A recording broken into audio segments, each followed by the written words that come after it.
Баткенге ал акыркы рейс менен учуп келди. Өзүнүн түнөгүнө автобус жүрбөй калгандыктан көрүнгөн машинеге кол көтөрүп отуруп, саат 10 ченде араң жетти. Жалгыз үйдүн жалгыз терезесинен жарык көрүнбөйт. Бүгүн эч ким токтобоптур көрсө. Түн ичинде бирөө жарым бурулуп калышы ыктымал. 9 жолдун тоомунда эмеспи? Бул ээн жердин ээсиз бекети. Бекеттин эшигинде дайымкыдай эле кулпу жок. Иса аны качырата ачып, ичкери кирди. Үйдүн ичи муздак, караңгы. Ал желкесиндеги сумкасын жерге коюп, көпкө чейин сыйпалап күкүрт издеди. Күкүрт өз ордунан очоктун боюнан табылбады. Очоктун эки жагындагы текчелерди тинтип көрсө, казан аяк калдырайт. Дубалдын боорунда чалдын нан салган эски куржуну, туз баштык жана чай салгыч калталар болчу эле деп аларды караштырды. Куржундан колуна тандырдын катыган наны урунду. Туз баштыкта туз, чай салгычта чай бар экен. Бирок күкүрт жок. Күкүрттү көнгөн же аны бир чылым чеккен айбан чөнтөгүнө салып кеткен. Эми эмне кылыш керек? Жөн эле жатып алганга курсак ач. Анын үстүнө жатакана суук болуп атпайбы? Аны жылытып жатпаса уйкусу келеби кишинин? Исанын айласы кетип дубалга жөлөнүп отуруп калды. Бу жерде бир түнөгөн кишиге баарысы бар. Төшөнчү, идиш аяк, нан, чай, туз дегендей. Ал турмак ичкилик ичкендерге закуске, калемпир, пияз да болуп калат кээде.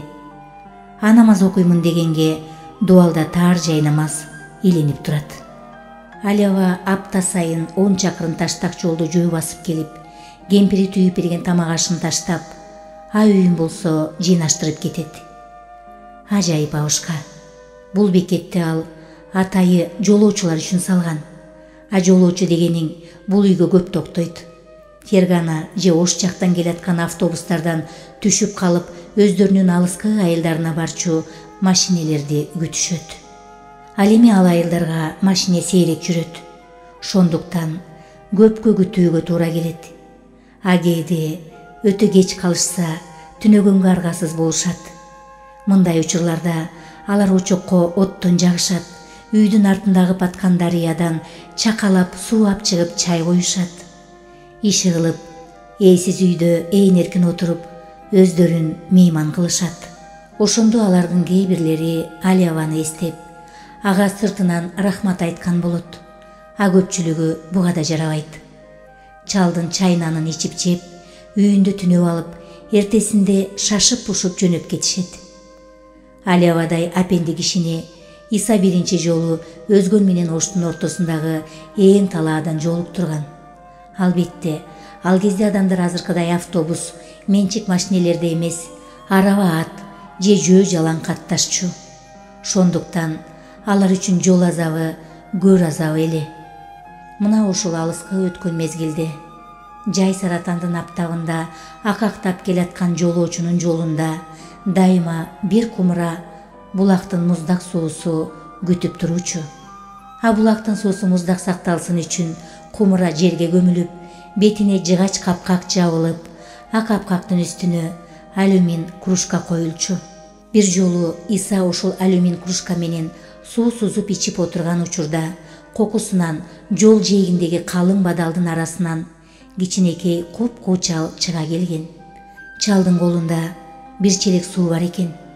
Чал суу ичип отурган жолоочу жигитти көрүп, өзүнчө момун жылмайып, "Ич балам, иче кой", деди. Анан челегиндеги сууну кумурага оодара коюп, анын капкагын кайра жаап, унчукпай жолуна түшкөн. Ошондо гана Иса кумуранын ээси ким экенин билип, чалдын артынан "Рахмат аба" деп кала берген. Бирок анын рахматын чал уккан эмес. Челегин чыйкылдатып, калың бадалдын арасына кирип, көздөн кайым болгон. Кийин Иса ал аппак чалды өзүнүн ата журттун соккон жолдору менен деген китебинде кыстарып кетти. Алияваны да киргизген. Бул китепте мындай ыймандуу адамдар толуп атат. Өзүнүн дайдилик турмушунда Иса жалаң жакшы адамдарды жадына тутуп, сулуу аялдар менен кооз жерлердин элестерин гана эстеп келет. Мунун китеби жакшылыктын китеби, сулуулуктун китеби. Бирок китеп али жарык көрө элек, жазылып бүтө элек. Мүмкүн ал анын өмүрүнүн аягына чейин жазылар. Бул анын өмүрлүк китеби, башкы китеби. Иса таалыган буттарын сунду. Бутунун учу шырыктей түштү. Эңилтип жерди сыйпалап көрсө, колуна күкүрт урунду. Исага жан кирди. Дароо күкүрттү чагып, өзүнө тааныш ташпанарды издеди. Ташпанар кире бериштеги түркүктө илинип туруптур. Ал ташпанарды жерге алып, караңгыда анын шишесин чыгарып, пилигин укалады.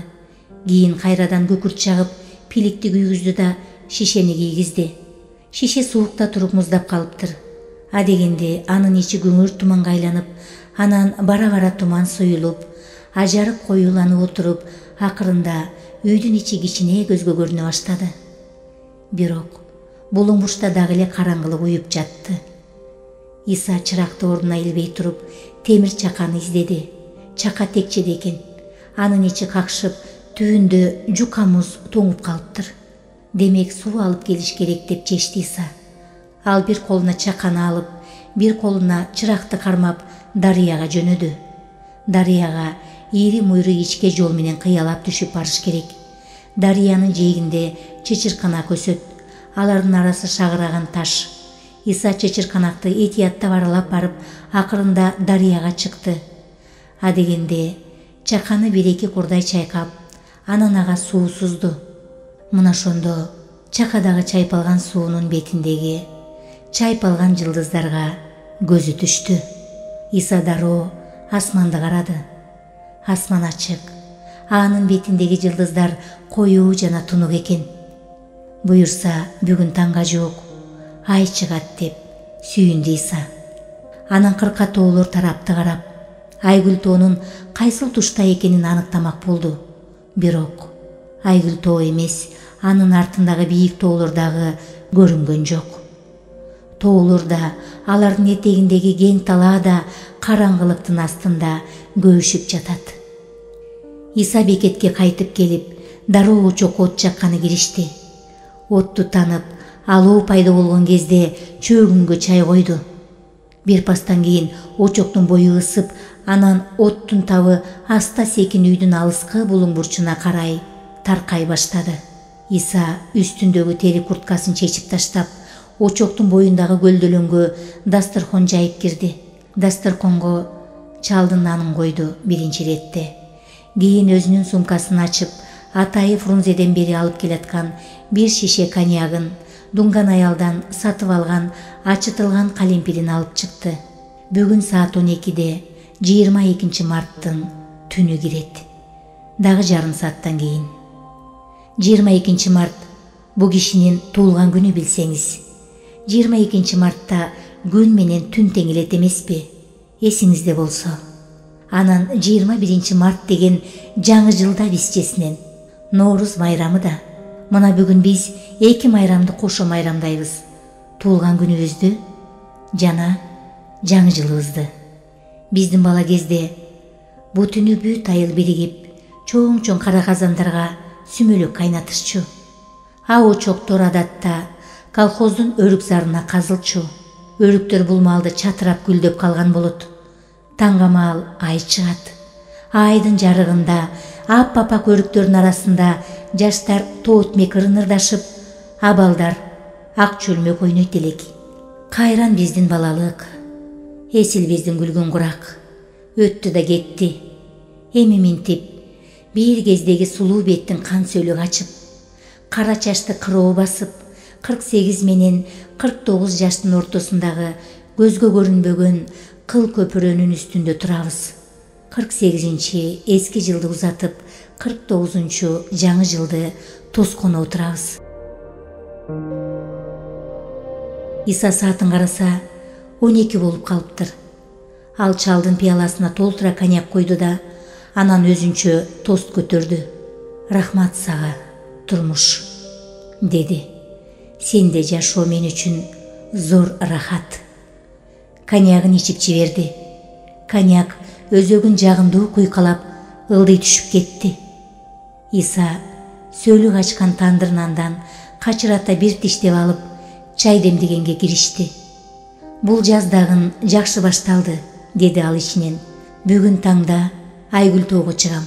Атоодон түшүп келип, тажиктердин шаарына Исфарага жөнөп кетем деп ойлоду. Исфара жазда укмуш көркүнө чыгат. Шаардын ичи тазарат. Шаардагы жана анын жака белиндеги өрүктөр, шаптоолулар гүлдөп кирет. Исфарада 2-3 күн туруп, андан ары Коконго түшүп кетет. Исфара, Кокон, Маргалан, Фергана өрөөнүнүн бул майда шаарларын Иса абдан жакшы көрөт. Азырынча булар чыгыш шаарларынын эски үлгүлөрүн сактап келатышат.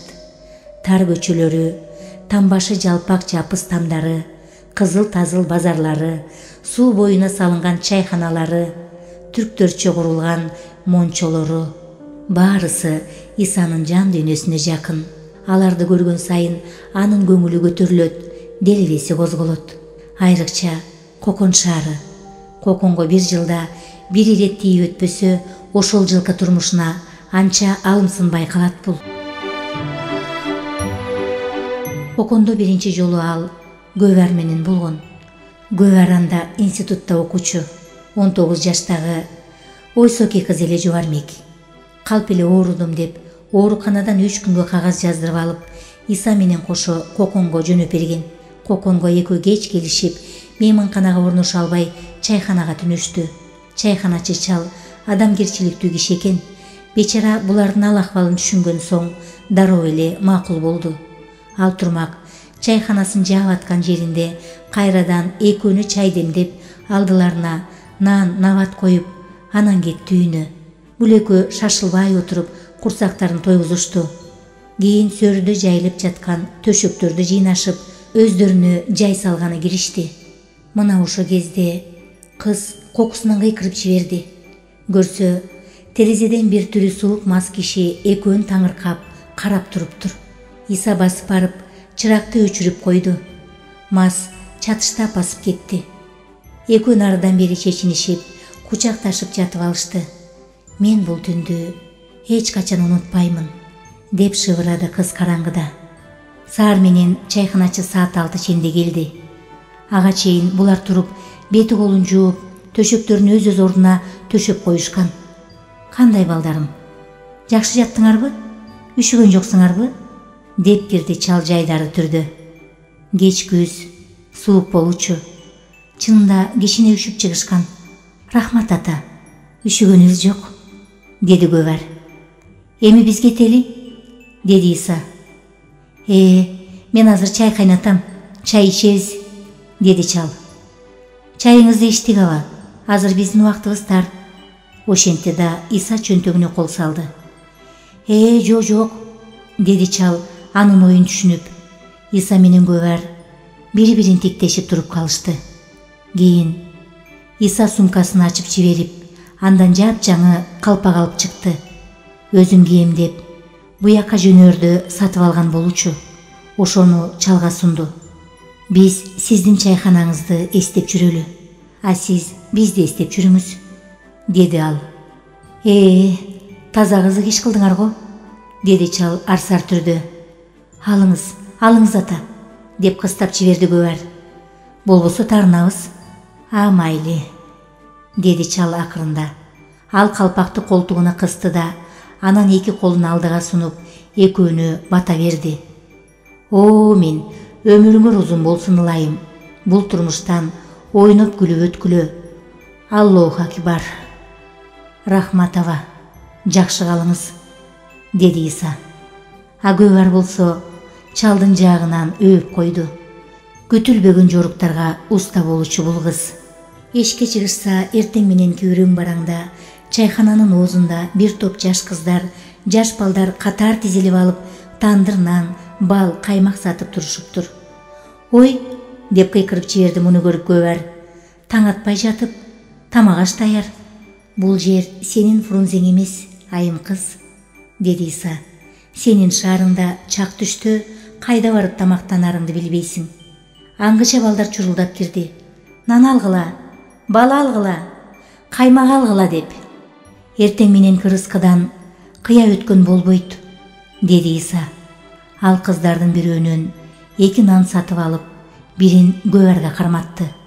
Экөө эртең мененки суукта бири-бирине ыктай басышып, ысык нандан рахаттана чайнашып, шаарды кыдырып келгени кетишти.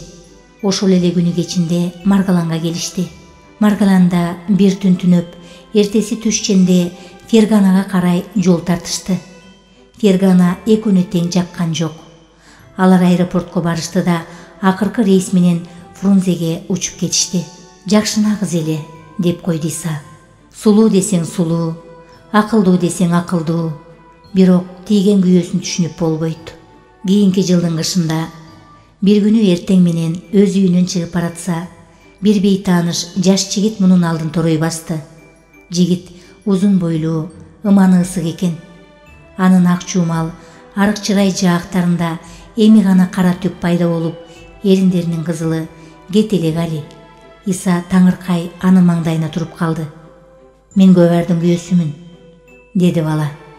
Күйөөгө тийген экен да бийкеч, деп койду Иса. Кош, Гөвәр айтат.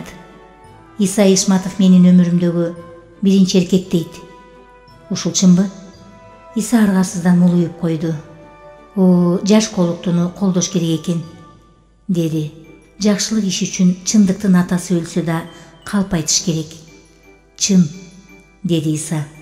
Жаш күйөөнүн жүзү нурдана түштү. Ушул тапта ал Иса менен достошконго даяр эле. Сиз, демек, ушул үйдө жашайт экенсиз да, деди ал. Исанын үйүн кыдырата карап. Таап келиптирсиң го, деди Иса. Жазуучулардын справочнигинен билдим, деди күйөө. Дагы суроо барбы? Эмне үчүн Гөвәргө үйлөнбөдүңүз? Сиздин аялыңыз жок турбайбы? Гөвәр тийбейм деп койду. Өзүң көрүп турбайсыңбы? Мен андан 2 эсе улуумун да. Гөвәргө мына сен жарашасың. Тең-теңи менен, тезек кабы менен деген бар эмеспи? Мунуңуз туура, деди бала. Иса бул дагы эмне жөнүндө сурар экен деп коркуп турду. Кудай жалгап, суроосу түгөнүптүр. Болуптур эмесе, жакшы калыңыз, деди да чукул бурулуп, көңүлдүү түрдө басып кетти. Исага ал өзүнүн сүйүктүү оонун ышкырып, ырдап бараткансыды. Кызганыч деген кыйын иш, деди. Чехов жалгыздыктан корксоң үйлөнбө дептир. Буга бизден кошумча, кызганчаак болсоң, аял алба. Аялдарга айла жок. Айганыштын күйөөсү бул экөөнүн жашырын жолугушуп жүргөнүн билгенде боздоп ыйлап жибериптир. Аз солуккандан кийин Айганыштан сен аны менен канча жолу жолугуштуң деп такып отуруп алган имиш. Бир гана жолу, дей бериптир Айганыш, улам сураган сайын. Ошенте берсе, тегил неме акырында кыйла эс алып жоошуп калыптыр. Аялдарга айла жок. Бирок мен баарыңарды жакшы көрөмүн, деди Иса. Алиге чейин сени дагын, сени дагын, сени дагын. Исанын оюна койсо, жакшы көргөн аялдарынын ар бирине аңгеме арнап чыкмак. Бирок алардын алган жары бар да, жетиен деген кишиси бар. Шондуктан мунун жакшылыгы жамандык кылып кетиши ыктымал. Иса үстүндөгү эски свитерди назик сылап койду.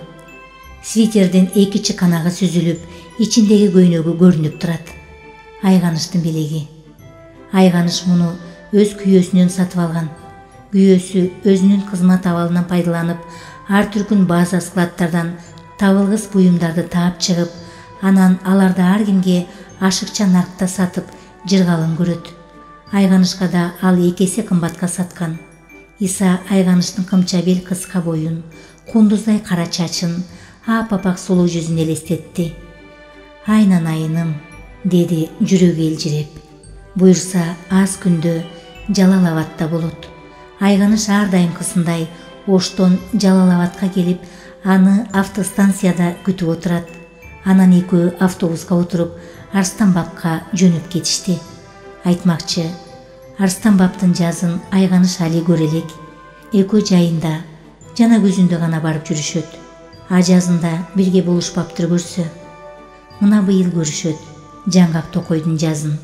Адаттагыдай эле Айкыз кемпирдин үйүндө токтошот. Айкыз кемпирдин үйү тоонун боорунда, ээн жерде 2 кабат. Биринчи кабаттын бир бөлмөсүндө өзү жашайт, экинчисине эчкилерин камайт. Үстүнкү кабатын бүтүндөй бул экөөнү бошотуп берет. Экөө бул жерде каалаганда жатышат, каалаганда турушат. Эртең менен буларды дайыма Айкыз кемпир ойготот.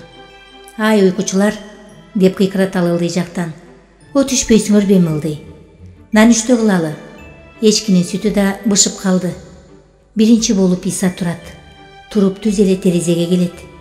Терезеден адегенде дарыянын наркы өзүндөгү ак карлуу бийик чокулар көрүнөт. Анан ылдыйлап карап отурсаңыз, көп өтпөй эле сейрек токой башталат. Бара-бара токой коюуланып отурат. Кийин ошол коюу токойдун ар кайсы жеринде апапак аралдар пайда болот. Алыстан куд эле эрик эле карлардын аралары болуп көрүнөт. Бирок берки өзгө өтүп, кемпирдин үйүнө карай өрлөп отурсаңыз, алардын гүлдөп турган алчалар экенин ажырата баштайсыз. Иса жаңыдан кийинип бүткөн айганышты ээрчитип, кемпирдин жыгач тепкичтери менен ылдый түшүп барат. Кемпир очоктун боюнда күймөнүп отурган болот. Тезирээк жуунуп келгиле, деп айтат ал, босо болду. Экөө кемпирдин жалгыз аяк жолу менен кемпирдин булагына жөнөшөт. Жалгыз аяк жол тоону капталдап, чатырап гүлдөп турган коюу алчалардын арасы менен ири муйру соймоңдоп отуруп, кичинекей жылгага түшүп барат. Жылганы да апапак алчалар каптап турат. Булак ошол алчаларды аралап агып барып, ылдый сайдагы дарыяга барып кошулат. Балыктар урук чачкан учурда да дарыядан миңдеген форелдер бөлүнүп, булактын суусу менен кудуанын көзүнө чейин чуурулуп чыга келишет. Иса менен айганыш жуун гана эңилгенде балыктар алардан үркүп, чоң таштардын астына же алчалардын арбайган тамырларынын артына шумкуп кирип кетишет. Булак абдан тунук. Айлуу түндөрдө суу алам деп түшүп калсаңыз, суудагы форелдерди күндүзгүдөй ажырата көрөсүз. Форелдер сууга чагылышкан алчалардын шактарын аралап, каалгый сүзүп жүрүшөт. Кеч күздө болсо, алчалардын бариги күбүлүп түшүп, сапсары бариктер булакты таптакыр көмүп салат. Анда сиз булактагы форелдерди да, ага чагылышкан алчалардын өзүн да көрбөйсүз. Акышында андан бетер. Кышында суунун бетинде калың кар жатат. Кардын астынан булактын үнү араң-араң гана угулат. Кар астынан алчалардын терилбей калган кызыл-тазыл мөмөлөрү мөлтүрөп турат. Алчанын капкара көөдөнүнө бир тепсең, апапак мамык кардын бетине кызыл, сары, кара түстөгү алчалар жайнап жатып калат. Алар абдан муздак, тиштесең тишиң зыркырайт. Шондуктан эң жакшысы кемпирдин жайпак жыгач табагына толтура терип келип, печкенин жанындагы текчеге коюп кой. Жарым сааттан кийин алчанын муз кары эрип, өзүнөн өзү жалтырап жуулуп, жылып калат. Мына ошондо айганыш экөөң табакты ортоңорго койгула да, бири-бириңди жылмая карап коюп, каалаганча жей бергиле. Исанын кар астындагы алчалар аттуу аңгемесинде Арстан баптын кышы жазылган. Ал эми азыркы жазам деп аткан повести Арстан баптын жазына арналат. Кудай буйрса, Арстан баптан Фрунзеге кайтып барар замат машинесин алат да ысык көлдү көздөй жөнөп кетет. Көлдүн тескей жээгинде Кайнар булак деген кичинекей пансионат бар. Пансионат ошол жердеги колхозго карайт.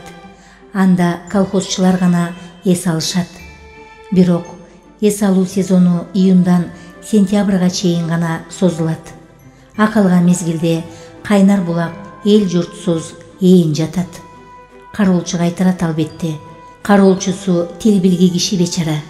Исаны башкарманын аялы жашачу бөлмөгө гана жаткырып коет. Анын балпайган байбичеси муну күн сайын 3 маал чайга чакырып турат. Исанын иши ал жерде жакшы жүрөт.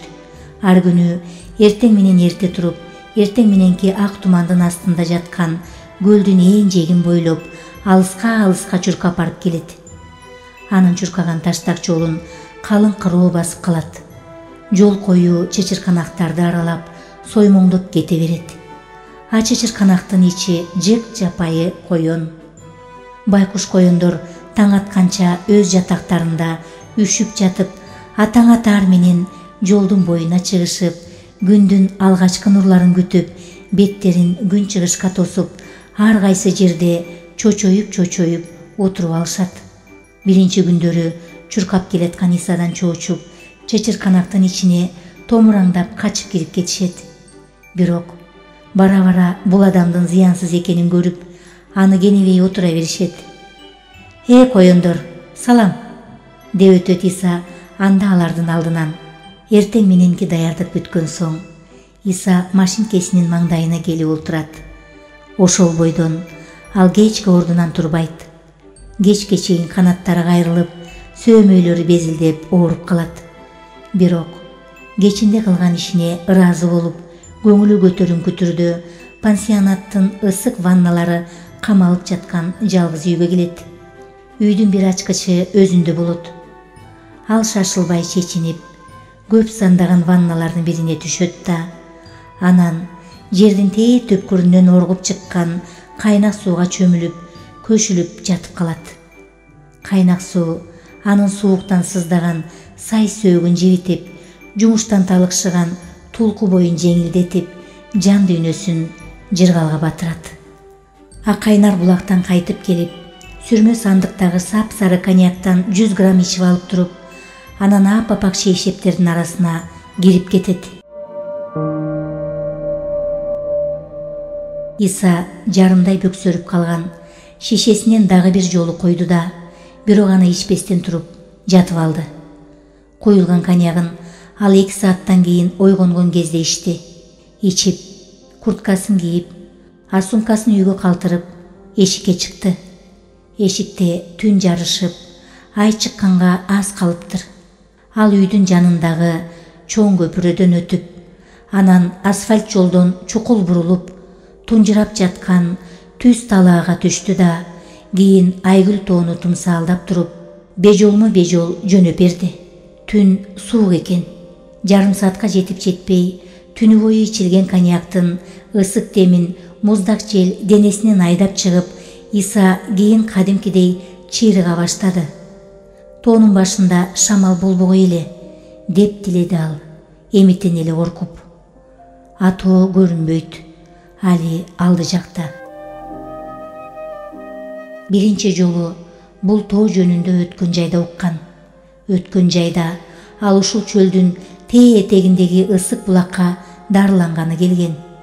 Ысык булак кууш, бирок узун жылганын ичинде агат. А булактын эки жээгинде жыш жапайы розалар өсөт.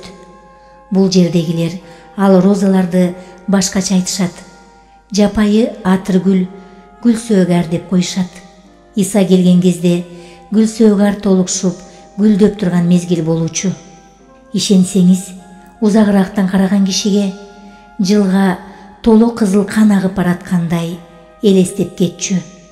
Мына ошол ажайып көрүнүштөн улам жергиликтүү калк бул жылганы кан жылга деп коюшат имиш.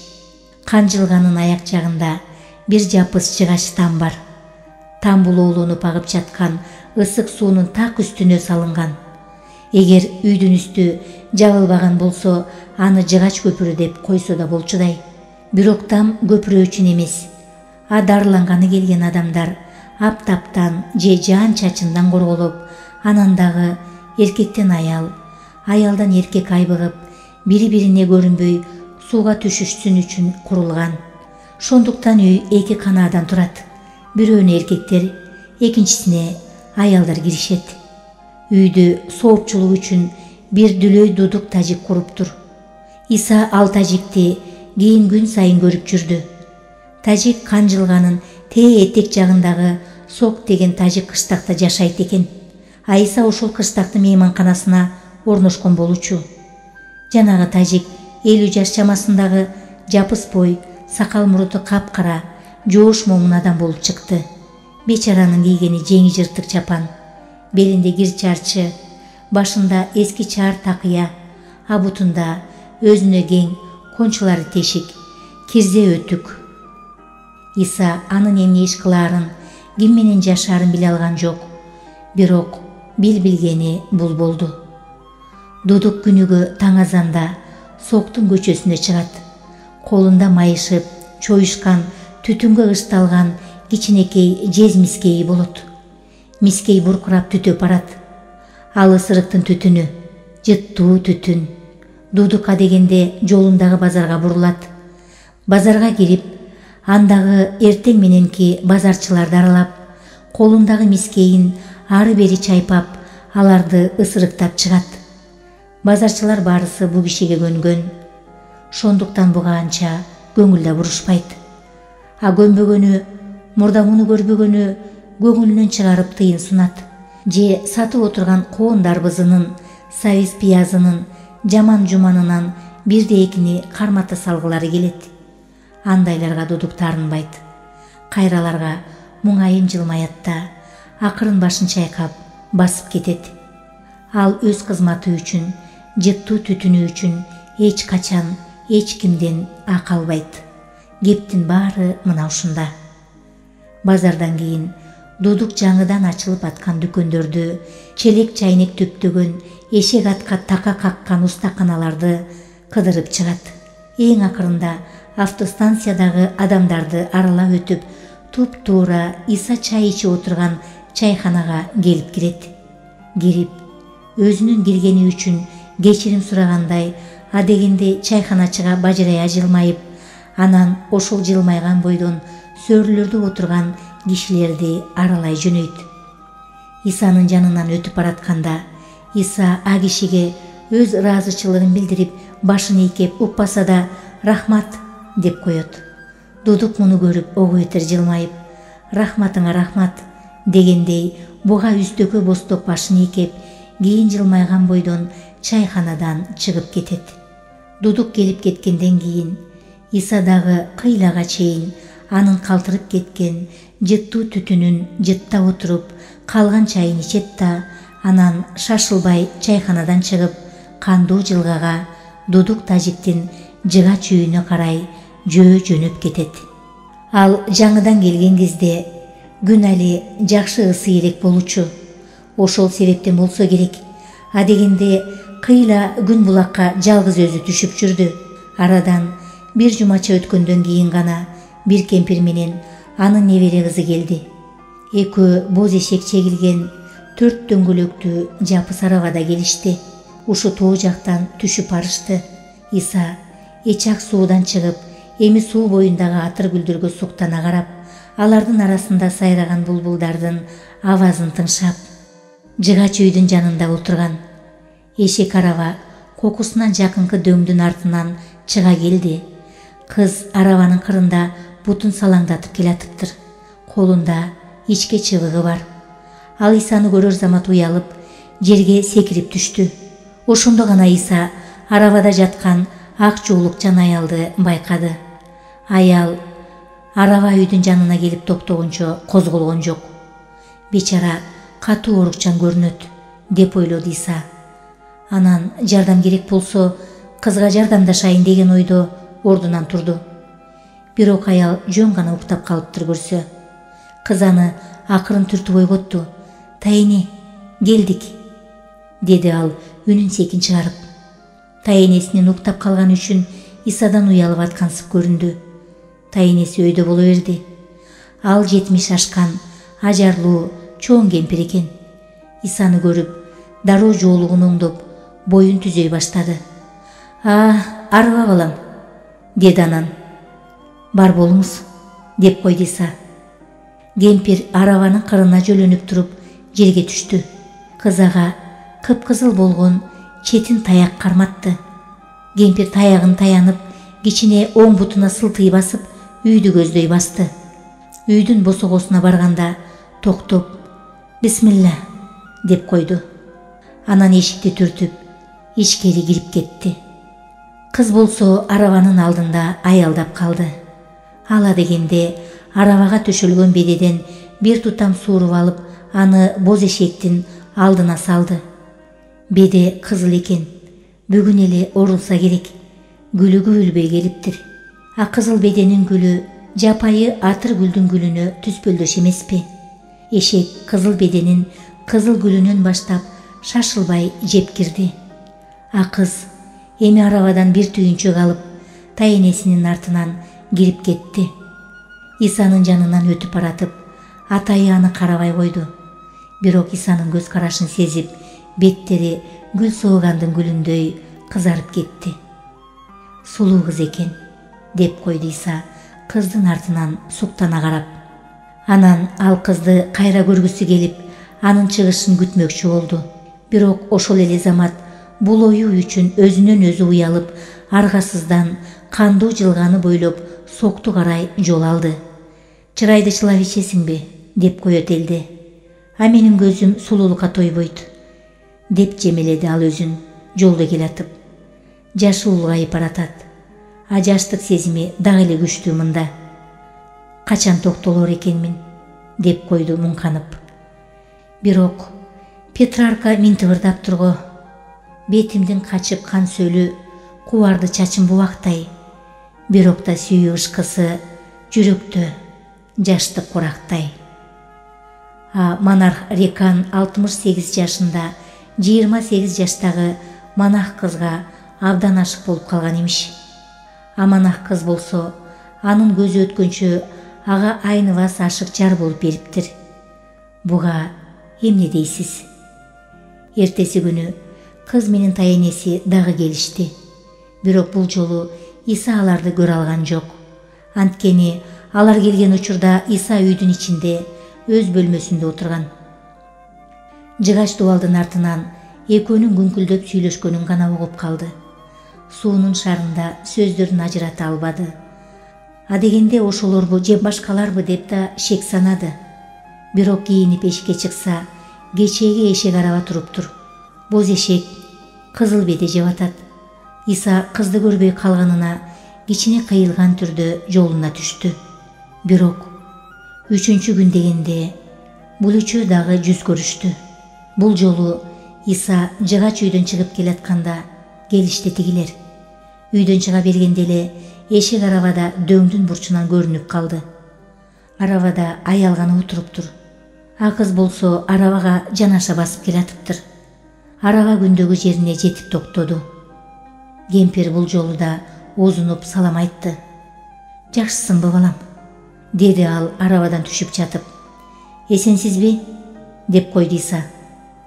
Кемпир мурдагы күнкүдөй эле четин таягын таянып үйгө кирип кетти. Кыз дагы кармалып калды. А дегенде эшегине беде берди. Анан негедир арабанын арткы дөңгөлөгү менен алек боло баштады. Исага шылтоо табылгансыды. Ал акырын арабага басып келди. "Жардам керекпи?" деп сурады ал. Кыз өйдө боло берди. "Мына бул кылдырек улам-улам огунан чыгып кетип атат", деди кыз. "Темири бошоп калган турбайбы?" деди Иса. Анан эңкейип дөңгөлөктү бекиткен болтту бурай баштады. "Тайенеңдин буту ооруйбу?" деп сурады ал кыз менен сүйлөшкүсү келип. "Ооба", деди кыз кыска гана. "Көп болдубу?" "3 жылга айланып баратат." "Анан 3 жылдан бери каттайсыңарбы бул булакка?" "Ого." Иса кызды карап калды. Кыздын жүзү ап-апак, тунук эле. Бирок эки бетинин ортосунда атыр гүлгө түспөлдөш мала кызыл ыран жатат. Эриндери дагы мала кызыл, алар кичине сууланып турат. А кашы көзү капкара, жаштары карганын канатындай жалтырайт. Кыз Исанын көздөрүн качырып, жыгач үй жакты карап калды. "А алыстан келесиңерби?" деп сурады Иса. "Айгүл тоонун астынан", деди кыз. "А айгүл тоон каякта?" "А сиз билбейсизби?"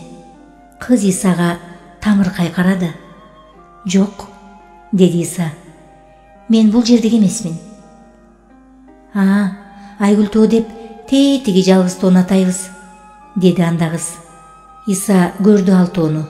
Туташкан кырка бийик тоолорго жете бербестен түптүз талаанын бетинде өзүнчө аралга окшоп бир жапыс тоо турат.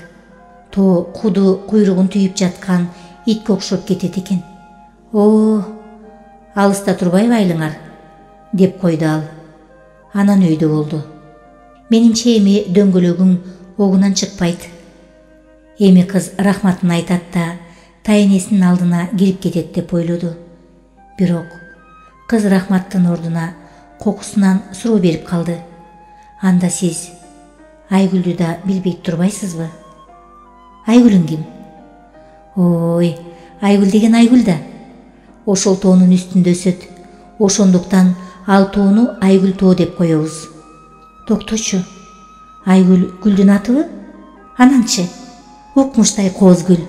Андай гүл биздин Советтер Союзу боюнча бир гана жерде, биздин тоодо өсөт. Койчу, ошондой. Бул гүл кызыл китепке кирген. Муну бизге ботаник мугалим айткан. Аскар агай айткан. Биринчи жолу угушум. Чын элеби? Чын. Кызык. Кайсы малда гүлдөйт ал? Марттын аяк ченинде. Анан бул гүл ай чыккан кезде гана ачылат. Ай батканда кайра жумулуп калат. Ушундайбы? Ошон үчүн Айгүл деп аташат да аны. Жок, мен мындай гүлдү көрө элекмин. Ажайып гүл экен. Ушул учурда кыздын тайенеси кыйкырып калды. Ой, мени чакырып атат, деди да кыз жыгач үйгө карай чуркады. Токточу, атың ким? деп сурады Иса. Кыз артына кайрылып туруп калды. Айзада, деди ал. Айзада, жакшы кал, мен эртең кетип атам Фрунзеге. Кыз үчүн бул күтүлбөгөн жаңылык окшоп көрүндү. Исага анын деп оозун ачып калганы өкүнүчтөй сезилди. Ушундай, деп койду ал. Анда жакшы барыңыз, деди кыз. Кийин жаш маралдай басып, жыгач үйгө кирип кетти. Бактылуу бол, деп койду анын артынан Иса. Кудай ылайым ошол кызга өз теңин тартуу кыла көр, деди ал азыр 1 жыл өткөндөн кийин мына бул таң алдында тунжурап жаткан ээн чөлдү басып баратып. Атаң баягыдан агарып, жер жарышып келаткансыйт. Бирок бул таңдын атышы эмес, айдын чыгышына байланыштуу көрүнүш эле. Атаң атканга кыйла бар. Бир пастан кийин тоо артынан ай көрүндү. Адегенде анын нурлары 40 тоолордун жонунда жаткан ак мөңгөгө чагылышып, анан тоолордун бетиндеги кара чүмбөтүн сыйрып, аларды каш кайта көрсөтүп, улам ылдыйлай баштады. Кокусунан, Исанын маңдай жагынан алиги Айгүл тоонун караңгы сөлөкөтү чыга келди. Ой, келип калган турбаймынбы? деп сүйүнүп кетти Иса. Ал жеткенче Айгүл тоого да ай тийди. Өз учурумда келдим, деди Иса. Эми ай нурунун астында Айзаданын Айгүлү ачыла баштайт. Мүмкүн анын ачылып аткан учурун өз көзүм менен көрүп жүрбөйүн, деп үмүттөндү. Печек гүл күндүн чыгышы менен ачылып, күндүн батышы менен кайра жашынат. Анын ачылып жумулганын өз турмушунда далай жолу көргөн бул. Иса тоого чыга баштады. Тоону кыроо басып калыптыр. Кыроого айдын нуру чагылышат. Кыроонун астынан муздак жердин жана жаздын нымдуу жыты келет. Жердин кыртышы жумшак көрүнөт. Анын бетинде эрбейген ак чөп өсүп турат. Майда чүйдө бадалдар учурайт. Иса тоонун так түбүнөн баштап эле жерге өңүлүп, куду козугарын издегендей гүлдү издеп кирди. Деги ал гүл өзү кандай болду экен деген суроо туулду ушул жерде гана биринчи жолу. Айгүлдү ал өмүрүндө көргөн эмес да. Кокусунан алдынан коен качты. Иса дирт этип чочуп, ордунда катып калды. Коендон корккон коркок, деди кийин эсине келгенде. Ал тоону өрлөп отуруп, акырында бир бийик типтик жарга туш келди. жар суу жеп кеткен кемер болуп чыкты. Кемердин асты жагында теп-тегиз ачык аянт бар. Аянттын орту ченинде боз үйдөй болгон боп-боз таш турат. Таштын үстүндө түндүктөй жери как экен. Какка жамгырдын суусу толуп, айдын нуру айдын көлдөй мелтиреп жатат. Иса бала кезинде балдар менен мал кайтарып жүрүп, мындай кактардан далай жолу суу ичкенин эстеди. Азырда ичкиси келип кетти. Ал таштын жапысыраак жагына жабышты да, какка эңилип, жамгырдын суусун иче баштады. Суу өтө муздак экен. Ал жамгыр жана таш даамданат. Кокусунан Иса суунун ичинде көлкүлдөп турган адамдын сөлөкөтүн көрүп калды. Жүрөгү шуу дей түштү. Ичкен суусу алкымына тыгылып, какап кетти. Желкемде бирөө карап турган экен деп чечти бул. Чукул бурулуп артын карады. Артында эч ким жок. Көргөн көзүнө ишенбей, кайрадан какка үңүлдү. Суудагы адам дагы эле муну карап турат. Демек, бул адам эмес, а суу астында жаткан бир нерсе деп ойлоду. Бирок ошентип ойлогончо тигил сөлөкөткө жан кирип, акырын ары басып кетти. Иса бакырып жибере жаздады. Жүрөгү дүкүлдөп согуп кирди. Үрөйү учкан түрдө секин төгөрөгүн карап чыкты. Тоонун ай тийген жеринде адам аттуу көрүнбөйт. Ал эми айдын нуру жетпеген ар кайсы жердеги капкара аралдар коркунучтуу сыр сактап унчукпайт. Иса аргасыздан өзүнүн бейтааныш ээн тоодо жалгыз турганын сезди. Бул ким болуп кетти деп сарсанаа болду ал. Адамбы, айбанбы, же албарстыбы? Акыркы суроосунан өзү уяла түштү. Албарсы жөнүндөгү аңгемелерди бала кезде укчу эле, андан коркчу. Бирок ушу жашка чыкканча ага али албарсты жолуккан жок. Демек жөн эле коркконго кош көрүндү болду жанагы суудагы неме. Ушинтип көңүлүн кичине жубатып алып, кайтадан гүл издеп жөнөдү. Ал тоону кадуулап жүрүп отурду. Бир маалда бир көлөкө жерге келип такалды. Көлөкө жер чоң үңкүрдүн оозу экен. Үңкүрдүн оозу аңырайып, аанын ичи капкараңгы болуп тунжурап турат. Иса үңкүр менен тиктешип туруп калды. Кокусунан үңкүрдүн ичинен кыздын кыйкырыгына окшогон бир ачуу кыйкырык угулду да, ошол эле учурда ал жактан бир бейтааныш куш шуу этип учуп чыкты. Анын канатынын шамалы Исанын бетин желпип өттү. Иса үңкүрдүн оозунан кеткенче шашты. Эми ал алдынан караңгы жер көрүнсө эле андан качып өтө турган болду. Бир пастан кийин ал тоонун тескей бетине өттү. Тескейине ай али тие элек экен. Демек, ал жакты кыдырыштын кажети жок. Иса эми тескей менен күнгөй беттин ортосундагы жон менен жогорулап отуруп, тоонун үстүнө чыгып барды. Тоонун үстүнө ай жакшы тийип туруптур. Анткени үстү түз жана жалаң экен. Ар кайсы жерде адам бою келген зор таштар жатат. Анда-санда жапыс бадал сербейет. Суук желге суйдаң чөптөр ыргалат. Айгүл табылса, ушул жерден табылат, деди Иса. Бирок тааныбаган гүлдү табыш кыйын болуп атпайбы? Анан кала берсе, бейтааныш тоодон бейтааныш гүлдү издегендин өзү тамашада. Деги эле бир гүлдү көрөмүн деп Атай Фрунзеден ушу жерге чейин күндөп-түндөп жол жүрүп келип, эми минтип ээн тоонун башында жалгыз темселеп жүрүш апендичилик эмеспи? А бул тоого барамын деп, бул гүлдү көрөмүн деп кыш ичи жазды күтүп чыкканын кантесин мунун? Жок, бул жөнүндө бирөөгө айтсаң ишенбейт, а ишенсе күлөт.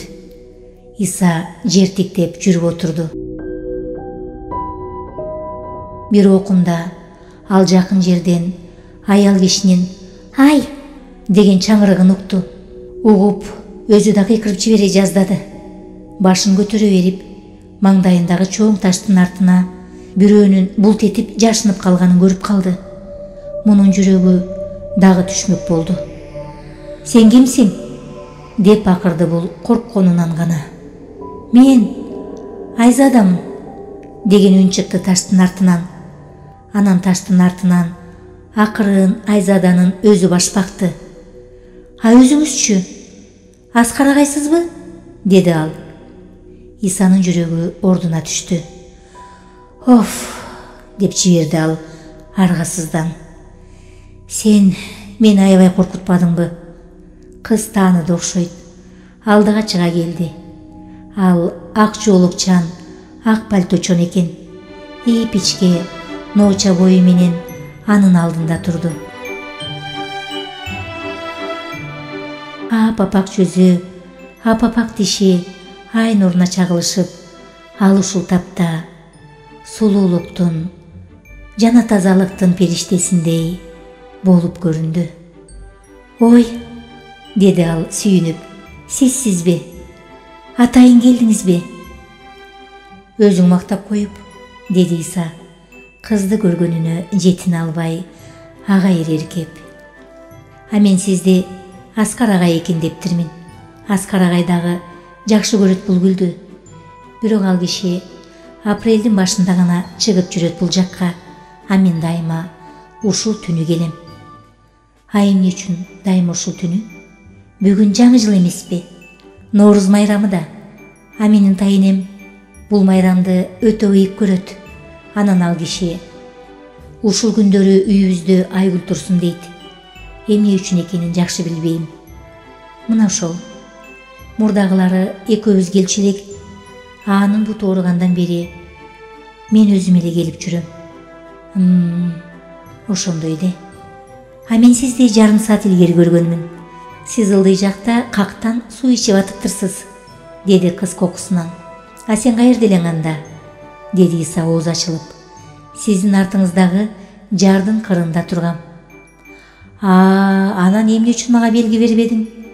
«Ой, корктум. Ким экениңизди билбесем». А Иса өзүнүн коркконун моюнга алгысы келбеди. Эми анын жаны жай алып, өзүн жеңил сезип калды. «А мен сенин айгүлүңдү такыр таппай койдум», деди ал. «Ой, мен дагы», деди кыз. «2 сааттан бери издейм. Жок. Быйыл кечигип чыгат окшойт ал. Келиңиз, дагы издеп көрөлү. Ажак эмес, таап калсак». «Кел», деди Иса. Эми экөө катар басышып, жер карашып издеп жөнөштү. «Кап, ай батып баратат. Таң атып келатат», деди Айзада. «Ай баткандан кийин айгүл табылбайт. Табылса да сотосу табылат. А гүлү ачылбайт. Сен өзүң айгүлсүң», деди Иса ичинен жүрөгү элжиреп. «Сен өзүң ай кызсың». «А мен быйыл мектепти бүтүп атам», деп калды кыз дагы бир пастан кийин. «Ошондойбу?» деп койду Иса. «Анда бир жака окууга барат турбайсыңбы?» «Жок, эч жака барбайм. Тайынемди таштап кете албайм». «Эмне, сенден башка тайынеңди карай турган киши жокпу?» «Кеп ошондо болуп атпайбы? Биз тайынем экөөбүз бу дүйнөдө жападан жалгызбыз. Биздин эч кимибиз жок». Кыз каңырыгы түтөп айтты буларды. «Анан айын», деди Иса ичинен аны аяп. «Анан айындарым». Айзада андан кийин негедир унчукпай калды. Ал турмак Исадан бөлүнүп, алыстап кетти. Иса эмне кыларын билбей, өзүнчө темселеп жүрө берди. Кудай жалгап, бир маалда кыздын кубанычтуу кыйкырыгы чыкты. «Таптым, таптым», деди ал. «Мынакей, бери келиңиз». Албетте Иса ошол замат чуркап жетип барды. Барса, кыз чөгөлөп жерде отуруптур. Анын маңдайында айгүл туруптур. Айгүлдүн сотосу жоон, бою узун болот экен. Агүлүнүн өзү коңгуроого окшоп кетет. Алар асманды карап турушат. бир сотодо 4 даана гүл ачылыптыр. Гүлдүн түсү айдын жарыгында кызгынтал болуп көрүндү. Ушул экен да, деди Иса. Ушул, деди Айзада. Ажайып гүл экен. Экөө гүлдүн эки жагында маңдай тескей чөгөлөп олтурушуп, кыйлага чейин гүлгө суктанып турушту. Эми сиз алыңыз бул гүлдү, деп калды кыз кокусунан. А эмне үчүн мен, деди Иса. Сиз меймансыз, деди кыз. Алыңыз. Исанын алгысы келди дегенде, бирок кыздын тайнесин эстеп дароо айныды. Жок, деди ал. Гүлдүн мага кереги жок. Өзүң көрдүм, болду. Көркүн көрдүм, жетишет. Чын эле, чын. А сен муну тайнең алып бар. Ал киши да көрсүн. Иса шашып-пушуп эки колдоп гүлдүн түбүн чукуп кирди. Ой, тамырын казбаңыз, деди кыз. Тамырын казсаңыз, эмдиги жылы чыкпай калат. Кесип алабыз, азыр. Айзада чөнтөгүнөн кичинекей бүктөмө бычак алып чыгып, Исага кармата салды. Иса айгүлдү абайлап түбүнөн кесип туруп, Айзадага сунду. Рахмат, деди кыз гүл менен кошо үйдө болуп. Ой, ай батып калыптыр. Ооба, деди Иса дагы айланасын карап. Таң атып калыптыр. Экөө бири-бирин тиктешип, бири-бирине жылмайышып туруп калышты. Эми кетелиби? Деди Айзада, куду Исадан уруксат сурагандай. Кетели, деди Иса. Кыз ылдый жакты, талаа жакты карады. Тегине биздин айыл, деди ал анан. Айгүл тоодон анча алыс эмес жердеги карарган кыштакты көрсөтүп. Жакын турбайбы бул жерден, деп койду Иса. Жакын, андан көрө жүрүңүз мени менен. Чай ичиңиз биздикинен. Нанайын, деп койду Иса ишинен ыраазы болуп. Рахмат карындашым, мен бүгүн жөнөп кетишим керек. Анда жакшы барыңыз. Жакшы кал. Иса тобокел деп кызга колун сунду. А кыз анын колуна колун тийгизди да, анан шарт бурулуп кетти. Иса анын шыпылдап басып баратканын карап туруп калды. Кокусунан Айзада артына бурулду. А сиз быйыл дагы канжылгага келесизби? Деп сурады ал күтүлбөгөн жерден. Билбейм, деди Иса. Иш көп. А биз барабыз, деди Айзада. Анан кайра басып кетти. Иса аны дагы кичине узата карап туруп, кийин өзүнүн келген жолуна түштү.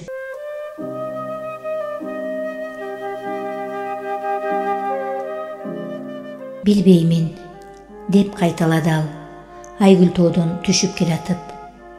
Билбеймин, иш көп. Бирок кокусунан өзүн быйылкы жайда канжылгада жүргөнүн көрүп калды. Аптаптуу күн экен.